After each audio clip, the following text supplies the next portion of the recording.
Salut à toutes et à tous, j'espère que vous allez bien, que vous n'avez pas trop chaud. Moi je suis en train de mourir. Non, sérieux. En plus j'ai un problème. Ouais, ça y est, je commence, j'enchaîne. Je transpire de la tête. Si vous saviez comme c'est désagréable, franchement ça c'est un truc, vous voyez, c'est...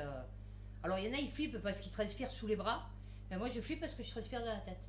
Et donc si par exemple je vais à la mer, eh ben, vous pouvez dire que j'ai des gouttes d'eau qui coulent, là, comme ça, le long, là, ici, tout le long, dans la nuque et tout. Là, j'ai la tête, elle est trempée. Non, non, mais un truc de fou. Alors, donc, nous allons faire société, Marseille et politique. Voilà, cette semaine. Ça change un peu. Ouais, ça change un peu. Ouais, non, pas toujours les mêmes trucs, pas toujours des trucs dégueulasses. Ou en ce moment, en parlant de ça, c'est le chaos. Ah ouais, c'est le chaos. Entre le truc qui explose, l'autre qui tue les bébés, l'autre qui... La femme, la vieille qui se fait agresser avec sa minotte, j'ai rien compris. Enfin, on comprend. Franchement, il y a des trucs, des bugs, vous savez, dans la matrice, vous connaissez? Donc finalement, j'ai su ce que j'avais à l'épaule. Alors j'ai une inflammation sévère du tendon de l'épaule, c'est-à-dire celui-là. Voilà. Donc en fait, je me suis rendu compte la dernière fois que, alors je sais pas si ça se voit, vous voyez, là mon épaule elle est ronde, vous voyez plutôt, et là en fait mon épaule, vous voyez là ce qui sort?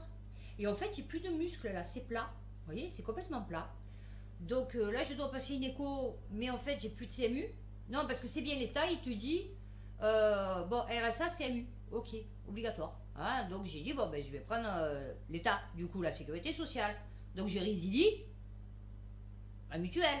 On est ok. Il me la file pour 3 mois. Donc je vous ai expliqué mon histoire avec la sécurité sociale. Je refais une demande. Donc je refais une demande, alors que je l'avais en fait. Je suis obligée de refaire une demande définitive. Et là par contre, ça fait 15 jours, j'ai pas de nouvelles. Non, non, mais truc de fou. Et là je dois passer mon écho, je peux pas la passer parce que du coup, j'ai pas de mutuelle. Non, non, mais et vous allez voir que si je prends une mutuelle, ils vont m'envoyer la CMU. Oui, non, c'est toujours comme ça, vous voyez. Et donc du coup j'en ai parlé avec mon fils et en fait il m'a dit ouais ce qui serait bien pour toi c'est bon, de remuscler après parce que là en fait je suis sous cortisone pendant 10 jours et il m'a dit il faut que tu te remuscles et tout parce que moi avant j'étais très musclée parce qu'un an de béquille non c'est bien parce que j'en ris vous voyez j'arrive toujours à en rire. Donc en fait j'avais un dos d'homme, vous voyez, puisque parce qu'un an avec des béquilles, à marcher avec des béquilles, puisque j'avais la jambe droite elle était morte, il n'y avait plus que l'os, il n'y avait plus de muscles. Donc du coup, je vous dis, moi j'ai plus peur de rien, non non mais j'ai plus peur de rien. Donc un an de béquilles, donc j'avais, et c'est vrai que depuis mes enfants, fait bon voilà ma vie, fait bon tout, et c'est vrai que d'en haut, autant en bas ça va, mais autant en haut c'est vrai que j'ai perdu des muscles. Bon. Et il me dit, il y a un problème aussi, c'est que tu fais trop de... Tu manges trop de glucides. Parce qu'en fait, c'est vrai que moi, je mange énormément de glucides. Mais vraiment, je mange limite presque que de ça. Et il m'a dit, pour toi, comme c'est des sucres rapides, il me dit, c'est pour ça que tu as toujours faim. Il me dit, donc, essaye de... Donc là, je vais essayer de passer au régime protéiné. Vous voyez, c'est-à-dire beaucoup de protéines. Pour me caler, des sucres, on va dire, plutôt lents. Enfin, lents d'ailleurs, pas plutôt.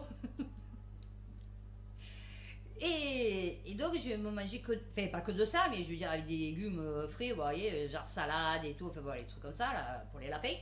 Et pour essayer de voir, parce que déjà, j'ai arrêté le café, je suis contente, enfin, je bois plus qu'un café au lieu de 4. Et donc, du coup, j'ai arrêté le sucre, parce que du coup, dans le café, je mettais un sucre et demi.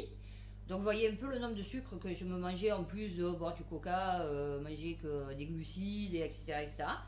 Donc voilà, donc je vais changer mon régime alimentaire et je vais voir un peu comment ça se passe parce que je me suis dit, c'est ça en vérité qui me tue mon squelette, c'est trop de glucides, tu la glucide quoi, vous voyez.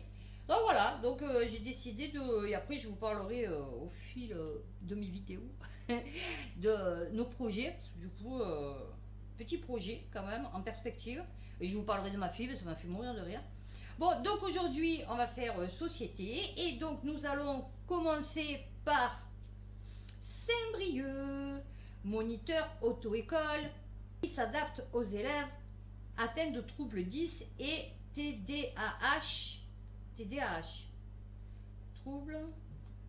Putain, ils sont pleins de troubles. Non, mais je vous jure, hein, les gens, tout le monde a des troubles en fait. Ce moniteur auto-école de Saint-Brieuc, alors Ouest France, s'adapte aux élèves atteints de hockey. Quelques 5% des candidats. C'est énorme. Vous vous rendez compte, c'est énorme, 5% des candidats. Pousse la porte. Et moi, je suis sûre que dans le mien, quand je vous dis stagiaire, le lettre est écrit avec un E, accent grave et tout, je suis sûre que c'est parce qu'ils ont des problèmes, ou de dyslexie, ou de... Vous voyez, sont atteints de troubles 10 et de l'attention. Ah, d'accord, oui. Ah, sûrement moi. Loïc explique que le patron, Loïc Garec, pardon, le patron, explique comment il s'adapte pour faire rimer conduite avec réussite. Ah ouais, je vous dis, il va y avoir des auto-écoles pour tout type de personnes. On a pour les personnes d'origine du Maghreb, africaine. Là, c'est pour les troubles 10. Après, on va en avoir pour, je sais pas moi, je sais rien, pour les schizos. Là, après, pour les bipolaires.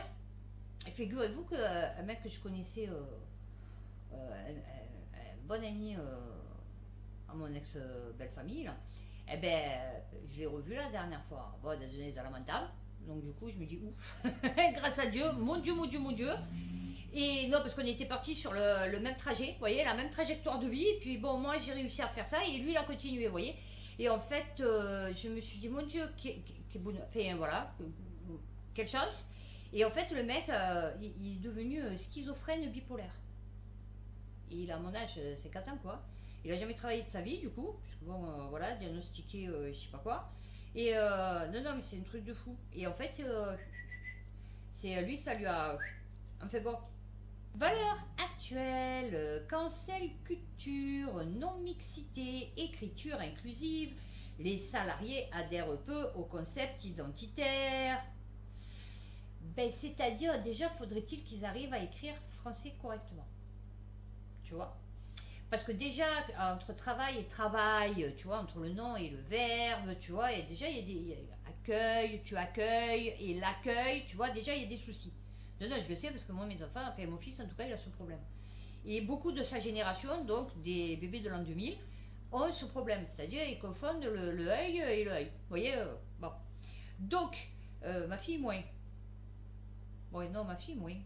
Bon, de toute façon, j'ai jamais vu écrire. La mère, je sais même pas s'il écrit ma fille. Ma foi. Et après, on verra s'ils arrivent à rajouter E, E, S, I, E, S, E, Z, K, W, X, Y, tu vois. Si ces termes ont bien été appréhendés par les salariés, leur popularité stagne et ils génèrent peu d'adhésion. Ah ouais, mais on en a rien à foutre. Ah ouais, c'est vrai, on en a rien à foutre. Il y a une sorte de paradoxe entre une progression très nette de la notoriété, faite par les médias, et un coup d'arrêt sur l'approbation. Eh oui, parce que les gens, ils se sont dit, bon, déjà c'est compliqué la vie. Alors si en plus tu nous rajoutes ça, ouais, non, on va pas s'en sortir, tu vois. Tu te rends compte s'il faut que tu mettes tous tes mails ou tu vois en tant que secrétaire, puisque ça va être logiquement, je surveille le papillon. Je suis en train de me prendre mon ami Charnion. Je vais le déchirer. Ouais. Vas-y. Non. Tu te rends compte si tu dois envoyer 30 mails toute la journée, enfin chaque jour, et il faut chaque fois que tu mettes S, virgule, point virgule, ouais, non. D'une manière, alors si ça se ferait automatiquement, tu vois, par Google, ça va, mais là c'est pas le cas. D'une manière, déjà que tu galères pour faire les trucs. Alors, d'une manière générale, l'entreprise reste un pôle de résistance du modèle français républicain. Ah ouais. Universaliste où on ne met pas son identité en avant. Ah oui, c'est pour ça. Et nous, on s'en fout, on n'a pas d'identité. Ah oui, on est européens maintenant. Donc, bon. Pour faire quelques mètres, ça prenait déjà 20 à 30 minutes. Des visiteurs excédés par la saturation du zoo de Beauval. Ouais, heureusement que la société a changé. Ouais, la société elle a changé. Les gens, ils sont plus axés sur la nature, la liberté, tu vois, l'écologie. Tu as vu le... Ah ben ouais, c'est pour ça. Donc, ils se sont rués dans un zoo. Eh oui. Non, mais en fait, c'est là que vous voyez qu'il y a une dissonance. Vous voyez, entre... ce qu'ils nous disent à la télé, ce qu'ils nous font croire, la société comment elle est, et la véritable société. Vous voyez? Les sondages, machin et tout, si vous les écoutez, les gens ils sont responsables, ils sont dégoûtés. À Annecy, on n'en entend plus parler, comme tout le monde dit, personne, tout le monde s'en fout. On a poignardé des bébés, s'il vous plaît. Non, mais tout le monde s'en tape. Oui. C'est parce qu'ils sont devenus, ils n'en parlent pas. Alors, ouais, pour l'affaire Lola, bon, un peu. Mais là, rien du tout, quoi. Alors que, oui, d'accord, minote, 12 ans, découpé, valise. Ok. Et là, bébé poussette, poignard, quoi, tu vois. Ouais, je fais des rébus. Eh oui, non, je fais des rébus parce que 20minutes.fr. Donc, je ne vous dirai pas ce que je pense de l'article. Enfin, de l'article, du sujet de l'article. Avant le Covid-19, les moins de 14 ans appelaient une dizaine de fois par an. Là, c'est plus de 2000. Alerte SOS Amitié. C'est bien. Alors, les appels sur la ligne d'écoute de SOS Amitié ont bondi de 25 à 30%. Et depuis, les coups de fil n'ont pas diminué à l'association. La structure s'alarme notamment dans son dernier baromètre que de plus en plus de jeunes de moins de 14 ans les contactent. De 2020 à 2022, le nombre des préadolescents ayant sollicité la ligne d'écoute a augmenté de 40%. Avant la crise du Covid-19, c'était quelques dizaines d'appels par an, confie Ghislaine Dessaigne, la présidente de SOS Amitié France. Aujourd'hui, c'est un peu plus de 2000. Sur 600 000 appels, on peut se dire que ce n'est pas si énorme, mais malheureusement, cela veut dire quelque chose. Eh ouais. Ça veut dire que les jeunes, ils veulent mourir, tu vois. Ils ont tellement une perspective vachement waouh, au top et tout. Et puis ils ont des parents au top aussi, tu vois, qui les soutiennent, qui sont heureux, pas plein de problèmes et tout, pas malades, pas au chômage, pas... Non, pas de violence, non, tout va bien pour eux, méchante maison et tout. En bonne santé, tout top, top, top, top, top, top, top, top, top. Ah ouais, que du coup, tu vois, le nombre d'appels a augmenté pendant la crise du Covid-19 de 25 à 30%. Explique. Ah ouais, je t'ai dit, le changement, c'est maintenant. Ah ouais, le changement, c'est maintenant. Là, c'était, vous voyez, c'était pendant, depuis la guerre. Parce que bon, quand il y a une guerre, il y a un changement. Depuis la dernière guerre, la 39-45, qui a touché beaucoup de pays, du coup. Depuis, bon, ouais, c'est des petites guerres là, entre deux pays, tu vois. Bon, il n'y a que là avec la Russie. Mais bon, je veux dire, pour l'instant, ça se limite à l'Ukraine et la Russie. Donc depuis une génération, c'est-à-dire, moi, ma mère, elle a connu la guerre, moi, je ne l'ai pas connue, mes enfants non plus, tu vois. Donc il n'y a pas eu de changement depuis, on va dire, la jeunesse de ma mère. Donc, effectivement, c'est pas choquant, mais bon, oui, effectivement, je s'y attendait pas. Surtout au point de vue mondial. Tu vois, ça aurait touché que Marseille, par exemple. Bon, je me serais dit, pourquoi pas. Tiens, en parlant de Marseille, je vais faire Marseille, c'est hallucinant. Bon, fait, quand j'entends un gamin me dire qu'il n'a pas mangé depuis 5 jours, ça me touche profondément. Ah ouais, c'est tout, ouais, ça te touche. Oh, je suis touchée. Non, c'est pas vrai, je dois. Nice matin. Alors, sur le campus de Carlone à Nice, les étudiants peuvent recevoir de l'aide du secours populaire. Tout va bien en France. Magnifique. Moi, j'ai dit un pays comme ça, c'est paradise in earth, quoi, tu vois. Ah oui, oui, oui.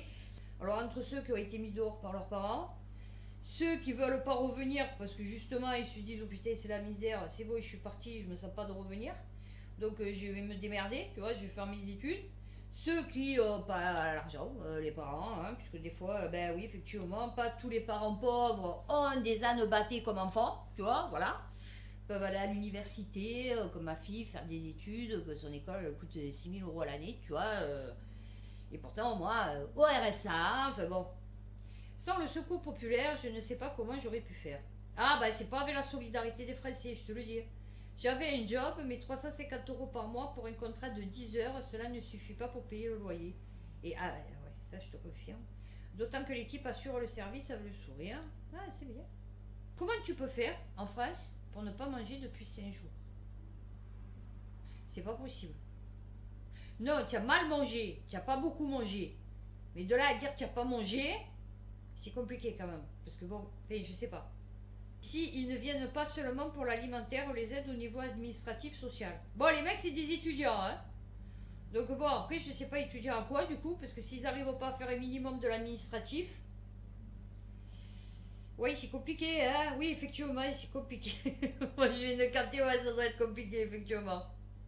Le Figaro.fr étudiant. Je savais même pas qu'il faisait un truc étudiant. Non, il faut un truc pour chaque truc. Non, c'est bien. Le Figaro cuisine, le Figaro couture, le Figaro animalerie, je sais pas, le Figaro psycho. Eh oui, non. Sur Parcoursup, il signe sa lettre de motivation. Quoi couper? Il est admis. Ah oui, ah bah oui, bien sûr. Et là, c'est piou-piouté, officiel. Là, il s'est fait reconnaître, tu vois, parmi les siens. Ah oui, oui, oui, là, ils ont dit, ah, lui, de suite. Sur les réseaux sociaux, des élèves de terminale sont fiers d'être admis dans des formations post-bac avec des lettres volontairement provocatrices. Bah oui, bien sûr. Bientôt, ils vont t'insulter le mec, tu sais. Ils vont te faire une lettre de motivation, ils vont te l'insulter. Ouais, c'est menacé, tu as vu. Et là, le mec va se dire, waouh, putain, attention, hein. Ah oui, oui, oui, non, on en est là. Mon fils, c'est bon, déjà, on a galéré pour l'inscrire, on a mis presque 8 jours pour l'inscrire sur ce truc. Et après, il était dégoûté parce qu'il voyait, comme il disait, son classement. Alors il disait, ouais, il y en a 400 devant moi. Donc c'est mort, il y a 10 places, quoi, tu vois, voilà. Non, c'est bien, c'est bien, c'est bien. C'est bien pour te casser le moral, en fait.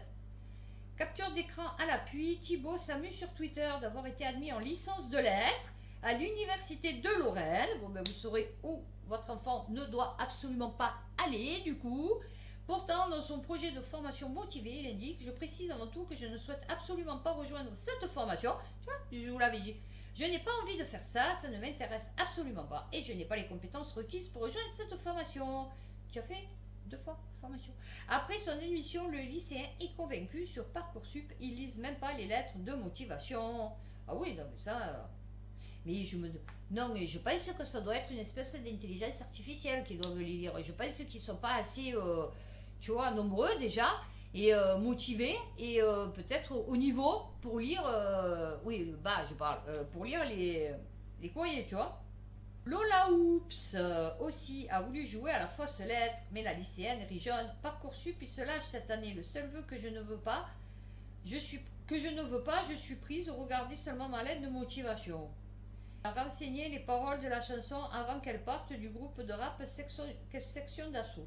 Et elle a conclu sur ces doux mots, j'espère être acceptée dans votre licence, car qui ne tente rien n'a rien. Eh ouais, tu vois, comme quoi il faut tenter. Eh oui. Non, c'est bien, c'est bien. Ben, on voit le niveau de la société. Voilà, non, c'est bien, c'est bien. Lutte contre la fraude sociale. Concesse cette petite musique stigmatisante. Lance la Fédération des acteurs de la solidarité. Et bien justement, porte bien son nom, c'est des acteurs. Ah oui, eh oui. Vous voyez comme quoi, hein, des fois. C'est dans le titre. Oui, oui, c'est dans le titre. France-TV-Info.fr. Pascal Brice, nice. Président de la Fédération des acteurs de la solidarité. Donc les acteurs de la solidarité, je me doute que c'est genre ceux, petites associations, machin, bénévoles, c'est ça. Juge gênante la communication réalisée par l'exécutif autour de la chasse aux fraudes sociales. Et ouais, non, c'est vrai qu'ils ne fraudent pas. Eh ouais, non. Non, mais c'est-à-dire, déjà, le français lambda blanc, il fraude. Il essaye, tout au moins, tu vois, de cacher, de dissimuler, tu vois, fait de profiter. Donc imagine les autres. Et je veux dire, tu vois, vu le nombre de contrôles que nous avons, moi, j'ai jamais été contrôlé. Sur 30 ans de CAF, parce que bon, entre les allocations logement et tout, enfin bon voilà, eh ben, j'ai jamais eu un contrôle. Mais jamais, jamais on m'a appelé, jamais on m'a fait un contrôle, jamais. Je sais pas ce que c'est un contrôle. Alors que le ministre des Comptes publics, Gabriel Attal, détaille dans le Parisien aujourd'hui en France son plan de bataille pour lutter contre la fraude sociale. Alors, président OK, appelle mardi, France Info, gouvernement a cessé cette petite musique stigmatisante.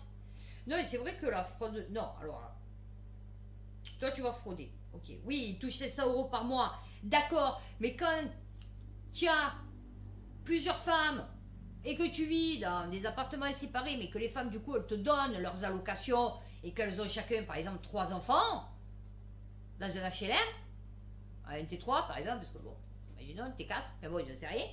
Alors, ouais, ça va. Fait, je veux dire, tu vois, tu vis bien avec tes 500 € plus tes 3200 €, tu vois, d'aide. Après, tu as carrément les trafics, les escrocs, tu vois, mais eux, c'est à coup de millions. C'est eux qu'il faut choper, tu vois, c'est... D'accord, les petits, ok, pourquoi pas, mais c'est d'abord eux qu'il faut choper, tu vois. Entre celles et ceux qui travaillent et celles et ceux qui reçoivent des aides. Mais c'est-à-dire que maintenant, même quand tu travailles, tu reçois des aides, donc c'est compliqué. Moi, quelqu'un qui va travailler, qui va me dire, oui, j'ai touché 1300 €, c'est pourriture de machin qui touche les aides et tout, je vais lui dire, pourquoi tu touches rien de l'État, toi? Rien. Pas de chèque énergie, pas de... Je ne sais rien, fait pas, tu vois, d'allocation logement, pas de... rien, rien. Oui, non, aucune aide. Jamais. Ok. Non, tant mieux. Mais bon, c'est rare.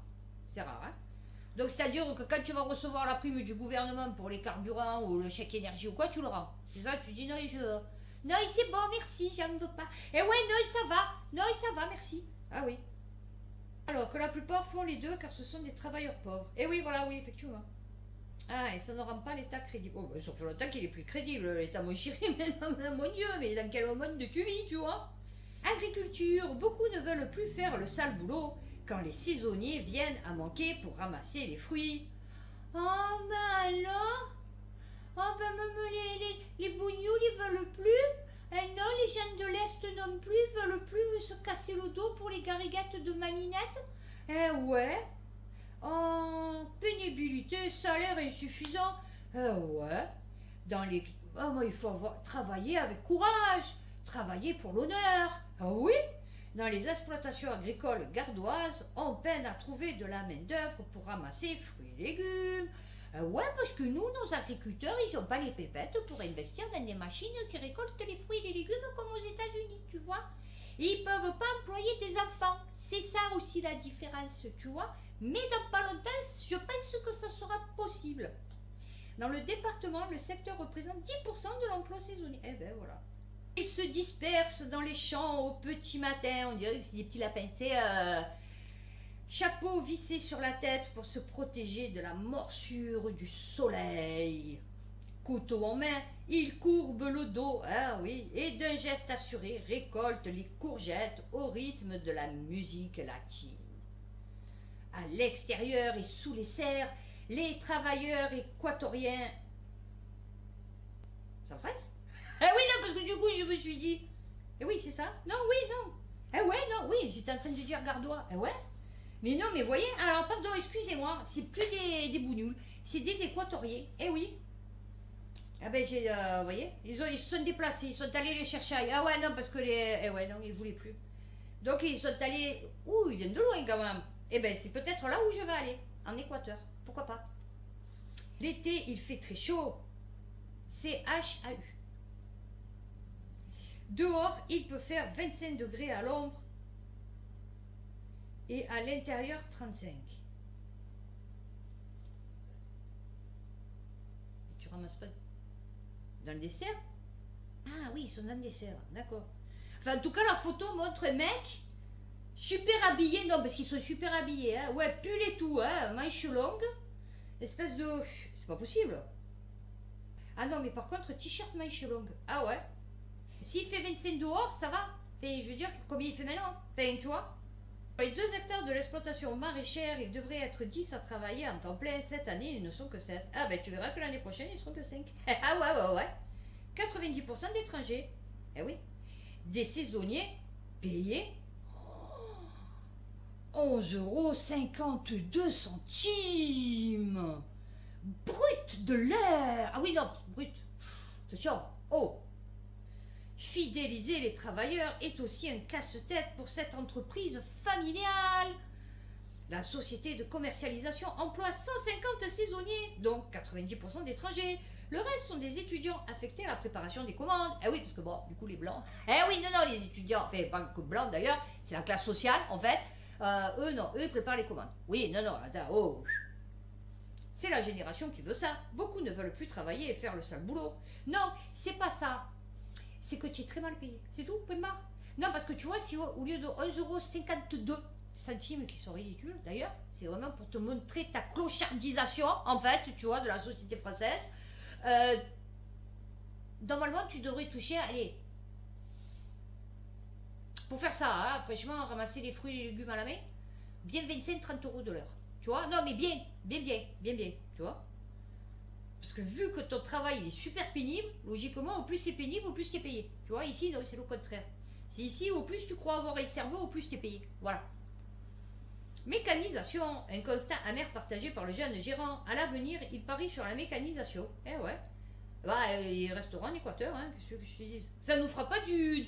Enfin, je veux dire, nous, on s'en fout. Enfin, tu vois, parce que du coup, que ce soit une machine ou que ce soit un clando, enfin, ça nous change rien à notre vie. C'est plutôt toi que tu vas être obligé d'acheter des machines qui vont peut-être te coûter plus cher en entretien et en crédit, parce que du coup, à mon avis, ça doit te coûter des dizaines et des milliers d'euros, ça. Ouais, qu'un pauvre à 1,52 €. Eh oui, non, c'est sûr. Il refuse le compteur Linky, on lui coupe son électricité. Ça fait 3 semaines que je vis avec une lampe. Eh ben écoute, ça te rappelle la guerre. Ah oui, non, parce qu'il est vieux. Ah oui, il est très vieux. Ah oui.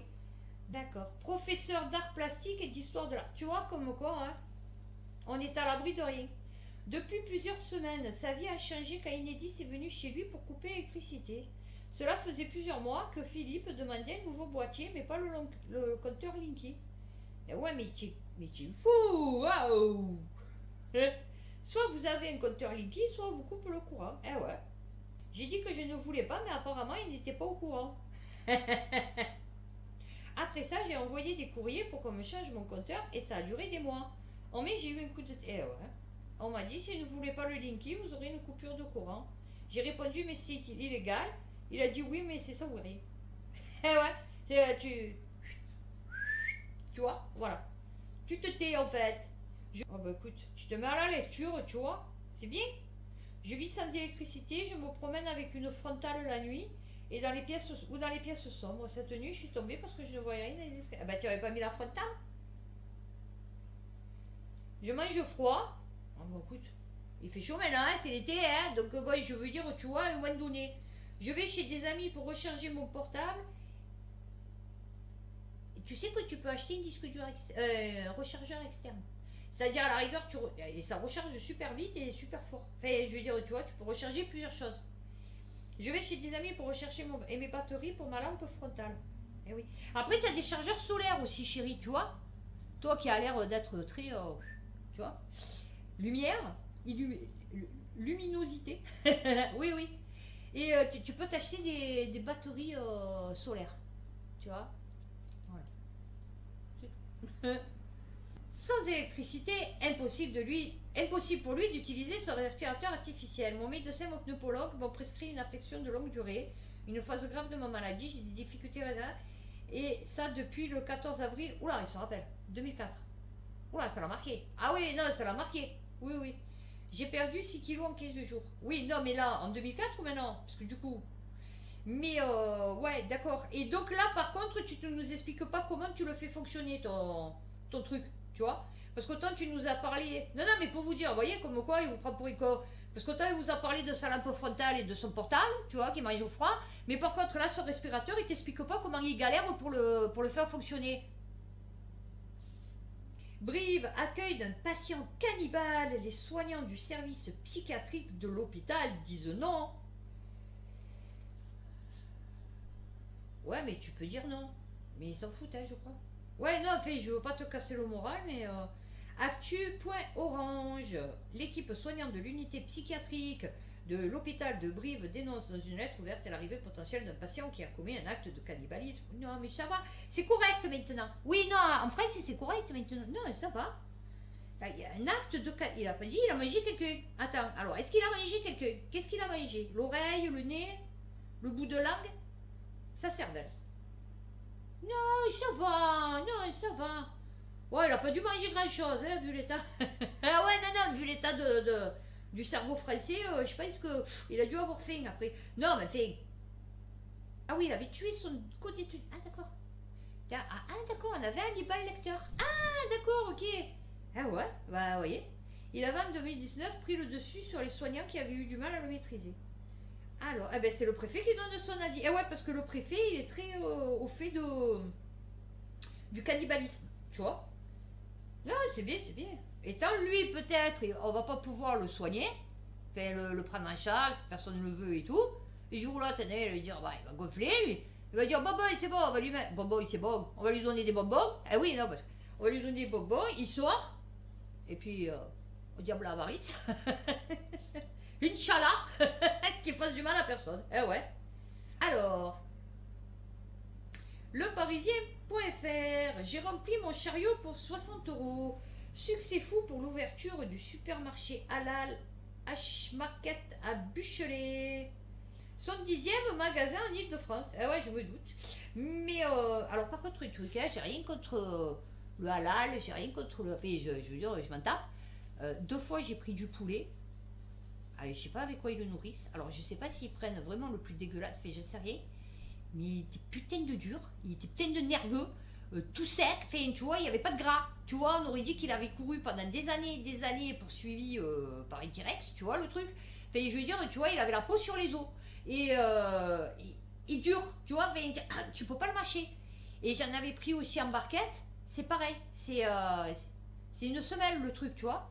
Donc je me dis, faites attention les gars, je crois qu'ils vous prennent pour les cons. Ouais, non, je crois qu'ils vous donnent pas le top de la qualité. Ouais, non, je crois qu'ils vous donnent pas le top de la qualité. Profite un peu, je pense. Moi, c'est juste un petit conseil. Je pense qu'essayez de goûter les non halal, vous voyez. Je pense que vous allez voir la différence. Ouais, non, parce que moi, j'ai fait les deux. Parce que jour, j'ai voulu prendre un poulet et il n'y avait plus de normaux, on va dire. Donc, j'ai pris un poulet halal. Ben, une semaine. Enfin, je veux dire, tu vois, le truc, c'était mangeable. Ok. J'en ai pris une deuxième fois. Je me suis dit, bah, peut-être j'étais mal tombé. Enfin, bon, j'en sais rien, tu vois. Mais bon, non, un poulet, c'est poulet, quoi, tu vois. Enfin, je veux dire, c'est pas à la limite un lapin, quoi, tu vois. Enfin, ça n'a aucun rapport. Et ben là aussi, dur comme de la pierre, tu vois. Alors, je sais pas. Et les petites ailes de poulet, là, désossées, pareil. De la pierre, impossible. Du chewing-gum. Fait, bah, tu vois, là, tu vois, tu tires dessus. Fait, bon, ça lâche pas, quoi. Donc, je me dis, peut-être qu'ils vous prennent pour des cons. De la viande de poulet à moins de 10 € le kilo. Ouais, moi aussi, j'en ai. Ouais, non, mais pas de la halal, c'est sûr. Ah ouais, parce que, voilà, je te dis, c'est hyper cher. 10 € le kilo pour du poulet halal. Fait, pour du poulet. Qui est pas la belle rouge, machin et tout, quoi. C'est du poulet. Ouais, c'est super cher. Moi, j'avais payé 8 € chez le chinois. Et c'est communauté européenne, c'est pareil. Hein. Mais lui, le poulet, ouais, par contre, tu vois, voilà. Il est gonflé. Ah ouais, il va inner, c'est gonflé. Mais au moins, il est souple. Tu vois, tu peux le manger. Tu perds pas une dent. Tomates en grappe à 99 cents. Des gâteaux à 1 €. Oui, non, mais après, tu peux trouver tout et n'importe quoi, 50 centimes. Mais faudrait-il savoir ce qu'il y a dedans? Tu vois, c'est surtout ça. Agriculture, pour terminer. Du coup, voilà, comme ça, on finira bien le truc. Je vous ai parlé des saisonniers tout à l'heure. Agriculture, les retraités appelés en renfort dans les vignes en raison du manque de saisonniers. En Ardèche, oh mon Ardèche. Moi, j'étais à Jaujac. Ouais, c'était magnifique. Petit village à 15 km de l'Alvade. Non, 7 km de l'Alvade et 15 km de Aubenas. Et j'ai passé toute mon enfance là-bas. Parce qu'en fait, j'avais des problèmes de santé. Soi-disant otite à répétition et... Ah ben oui. Et enfin, j'étais toujours malade. Et en fait, le docteur a dit à ma mère, il faut que la mener à la campagne. Je sais pas dans quel état j'étais. Ouais, non, je sais pas dans quel état j'étais. Parce que pour que le docteur il dise ça, c'est que je devais pas être au top de ma forme, tu vois. Et donc il a dit, il faut aller à la campagne. Donc du coup, mon père il louait tous les étés une maison là-bas, enfin un appartement en dessous, chez des vieux. Et finalement, au bout d'une dizaine d'années, il y a une maison qui s'est vendue en face, où il y avait eu un meurtre. Ouais, non, je vous dis, moi... Non, on pourrait faire une film. Et donc du coup, on avait acheté la villa là-bas. Enfin, mon père avait acheté la villa en face. Donc avec piscine et tout, on avait fait faire la piscine et tout. Et en fait, je passais donc tous mes étés, toutes les vacances scolaires et un week-end sur deux. Du coup, pour pas monter tous les week-ends, parce que c'était un peu... voilà, c'était quand même l'Ardèche. Enfin, bon, tu vois, c'est pas la porte à côté. Et donc du coup, j'ai passé toute... et je me suis régalée. C'était trop beau. C'est pour ça que j'adore la nature. Pour les exploitants agricoles, trouver des saisonniers relève du casse-tête. Ouais, appel à des retraités. L'ancien gendarme se dit heureux de travailler la vigne. Oh, je suis content. Eh ouais, je coupe les grappes. Oh là là, il fait chaud, je vais bientôt mourir, mais c'est pas grave. Moi, je suis gendarme. Oh oui, je sauve la planète. Alors, sur cette exploitation, presque tous les saisonniers sont retraités. Ah oui, mais je vous dis... l'occasion pour eux d'arrondir les fins de mois. Ben écoutez, ils sont plus en forme que moi. Parce que moi, si tu me mets là, je meurs, en fait, tu vois. Je me retrouve à l'hôpital en urgence. Oui, non, voilà. Ils ne se font rares. Ben peut-être parce que si vous êtes en meilleure santé que nous. Tu vois, voilà. Parce que moi, comme moi, je suis fracassée, tu vois, avec mes tendinites, mes machins, mes discopathies dégénératives multi-étagées au cervical et au lombaire, tu vois. Enfin, je veux dire, bon, tu vois, travailler dans les champs, ouais, même à 50 ans, c'est pas... voilà, non, pas du tout, en fait. Oh, les tâches ne sont pas... Oui, mais tu es énorme, toi. Oh, oui, tu es énorme, toi. Mais la motivation est là. Oh, oui. Oh, je suis content de compter sur eux. Oh, oui, ils travaillent pour pas beaucoup. Ils se plaignent pas parce qu'ils sont tellement fiers de pouvoir servir la société que du coup, tout se passe bien. Ah, oui, non. Ils sont dociles. Oui. Ah, les gendarmes, très dociles. Ils aiment beaucoup les ordres. Oui, beaucoup. Donc tout se passe bien. Ouais.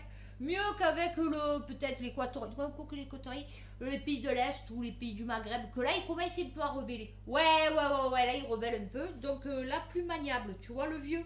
Eh ouais, plus voilà, plus dans l'honneur, tu vois, dans la... Non, c'est bien, c'est bien, c'est bien. Bon ben voilà, ben écoutez, j'espère que cette vidéo vous aura plu. N'hésitez pas à liker, à vous abonner. Ce serait sympa. Et bah écoutez, d'ici 2 jours, prenez soin de vous, faites attention à vous, et puis à bientôt pour une prochaine vidéo.